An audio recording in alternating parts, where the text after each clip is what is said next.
Construction of a multi-trillion-dollar city of the future in Saudi Arabia's Neom is grinding to a halt. I spoke to more than 20 people who worked on the project, and they told me that the line, which was originally intended for 9 million residents, may never house a single one. The project is colossal. Just to give you a sense of the scale, if the line was dropped in central London, it would be taller than the Shard and it would stretch all the way to Birmingham. Architects and engineers who worked at Neom told me that the project is technically feasible, but they gave me a list of reasons why they believe it will never be built as planned. On top of that list is the ambitious schedule. In 2022, Neom suggested that people would start moving in at the end of this year. By 25, we expect to have, or plan to have, 130,000 residents and 1 million tourists. To meet the deadline, work to build the foundation started before the rest of the building had been fully designed or costed.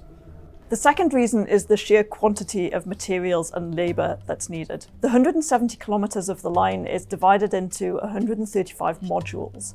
According to one engineer I spoke to, just 20 modules would require a yearly supply of concrete equivalent to the annual output of France. Another worker told me they would need around 60% of the world's recycled steel, and somewhere between 300,000 and 500,000 workers to finish the line entirely. And then there's the cost. Although it's been difficult to pin down exact numbers, largely because the estimates rely on so many assumptions.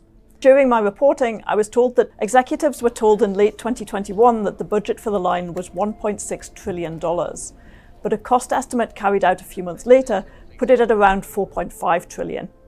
Now, all this brings us to the final and perhaps major reason why the line may never be built.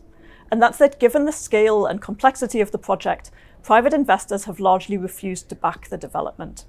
And that's left the Public Investment Fund, Saudi Arabia's sovereign wealth fund, to foot the bill. But a recent slump in the price of oil has meant the PIF is struggling for liquidity. Unless more private investment can be found, it's hard to discount concerns that the project may never be finished.